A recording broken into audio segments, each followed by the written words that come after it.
What's up guys, welcome back to another video. So today Apple just released iOS 13.5 Developer Beta 3. On my iPhone 11 Pro Max, the update came in at 261.1 megabytes. So this is kind of a weird update. This is actually iOS 13.4.5 Beta 3, but because of certain rules that Apple has internally, they were required to call this iOS 13.5. So that rule dictates that if there is a new API in a new build of iOS, they must change the minor number to a new major number. So that is why we have iOS 13.5 instead of iOS 13.4.5. Hopefully that makes sense. So before updating and before downloading the update file, I had 186.3 gigabytes, and after updating and after all the files had finished indexing, I had 187.39 gigs. So as per usual, every time you update the software on your iPhone, you'll get a little bit of extra storage available to you, and your iPhone may also have a little bit better performance. So in terms of what this update actually includes, it includes a new API that developers can take advantage of, which relates to the COVID-19 virus. So here in settings, if you search for COVID, there is a new option for COVID-19 exposure notifications. So it'll say that your iPhone is going to be in contact with other iPhones using random IDs, and they can collect information from other iPhones. And that enables an app to notify you if you may have been exposed to COVID-19.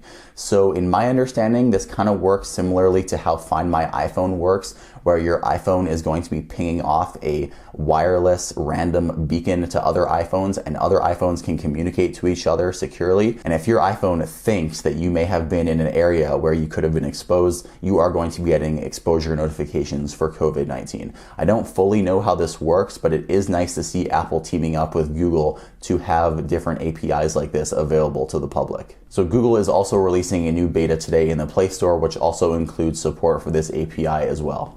So Apple also said that later this week on Friday, they're going to be releasing sample code to help developers better understand how the exposure notification will work. Because honestly, I don't even quite understand how it works. So if anybody in the comments can tell me, I would really appreciate it, because I don't really fully understand this feature, but it still is nice to see Apple taking some initiative here to try to stop the spread of the virus. So another really cool feature in this update also related to COVID involves Face ID.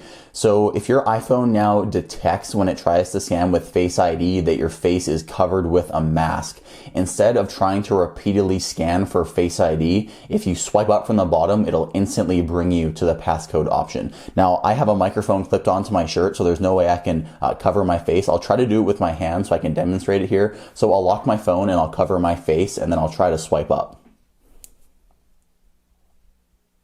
So as you can see there, the passcode option showed up immediately. And I think in previous versions of iOS, if your face was not detected, it would keep trying to scan for Face ID, I think 3 times, and then it would bring up the passcode option. So this is a really cool feature and very useful for people that are wearing masks because of the virus. Obviously, your iPhone isn't going to be able to see your whole face, and just giving you the option to enter your passcode a lot quicker is going to make it so you can get into your phone a little bit faster. In terms of any other major features, I don't see any other changes in iOS 13.5. In iOS 13.4.5, the initial few betas, there was a new feature in music where if you wanted to share a song, you can now share it via Instagram stories. So I'll show you that right now. Just click on Share Song and then choose Instagram in the share sheet, and this will automatically open Instagram after creating a story. And then in the background, as you can see there, it's animating quite smoothly using the colors of the album artwork. I might go ahead and pick a more colorful artwork here just so you can see the animation, but it is pretty cool. It's very similar to the lyric view inside of Apple Music, how it kind of blurs the background.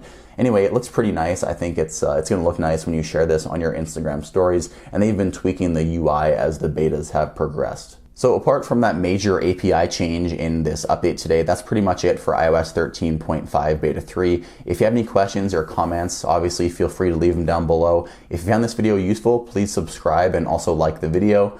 My name is Michael. Thanks for watching. I'll see you in the next one.